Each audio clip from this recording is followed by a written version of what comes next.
Okay, so we're on our final day of our cottage, or collage cottage, actually.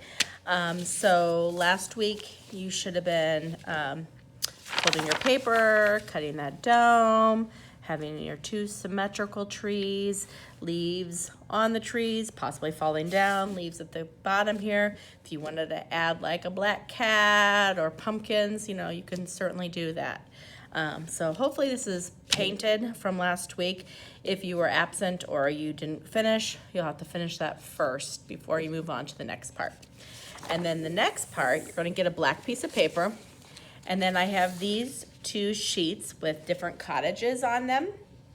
And you'll notice they're very simple in shapes, rectangles and squares and triangles and trapezoids and all sorts of things like that.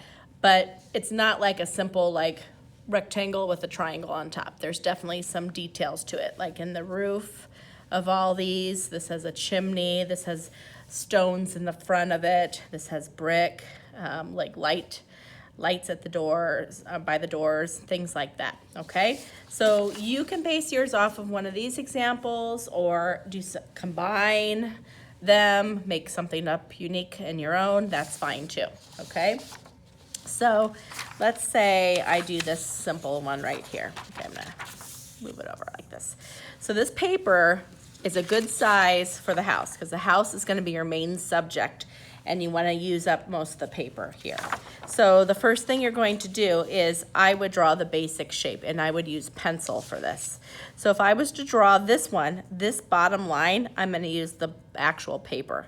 Then the side here would be like, that looks like the generic house that we made maybe when you were in kindergarten, where you have the two sides.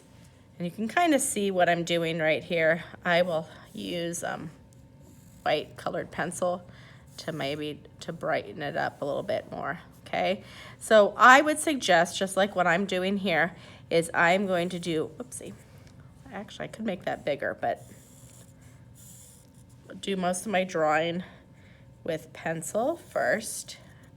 I'm gonna try to get to the end here as much as I can. And then the chimney here starts this way. And if I'm drawing it based off of this, I just kind of look at where lines enter and exit, okay? So that gives me an idea of where it is. Now, this is on the small side. This one I definitely made a lot bigger. I'm about finger width from both sides. This one, it's more of a thumb. This is like a thumb and a half, but this is on the small side, okay? Then we're gonna use either crayon or colored pencils. Both is fine too. I initially thought I liked the colored pencils best, and they're great if the crayons, the points aren't as good, but honestly, I think the crayons are showing up really, really nicely on this. So I'm gonna trace over mine. If you want to use a ruler, by all means, use a ruler, or you can just draw it like me, and that's fine too. Rulers just give you more of an option to make things perfect. So I've got that. I can have the little chimney right here with the rectangle here. And like I said, I'm drawing what they have here, but I could totally, let's see, I'm gonna see where those, I'm gonna have the arch go right up to there. So I'm gonna do like a little dot there just so I can kind of see where it's gonna be. And then the bottom of my windows here and here. Then I'm gonna have the arch here. It's gonna go up to there. And like I said, I would draw with pencil first. So then you would have less imperfections and it would look nice, okay? So I'm drawing this, I'm kind of following along what they have here. Don't forget to add the details on the roof. If you don't like the details in this one, you can do the details on another roof and the windows, okay? So this is pretty simple. I've got one here that's a little farther along that you can see, and this is the cottage here. So what I want you to notice on this one, you see how they had like these little lines out from the side? And this is just to show that there is like a texture to it. without drawing all those lines. I really do think it's nice to have some black solid areas because I feel like that is what makes things kind of stand out. So you have that nice contrast. So it doesn't have to have some sort of design everywhere. Okay, so I've got my windows on here. I'm gonna finish up with my, let me just make sure you can see this, yeah. My little scallops across my roof.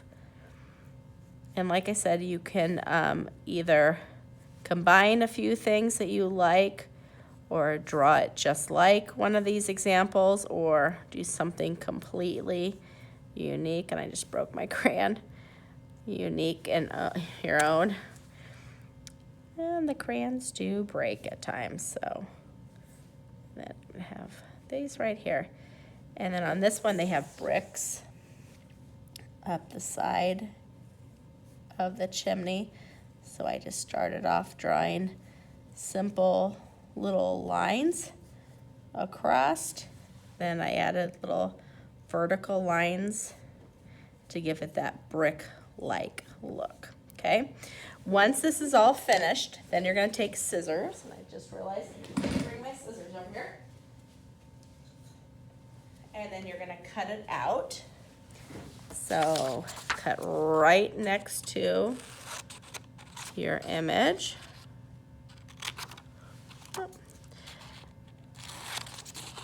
And then all those extra pieces that you have, you can just recycle them. But you really shouldn't have much to throw away since, honestly, you're using up most of this. Let's see, that was a little bit lower, sorry.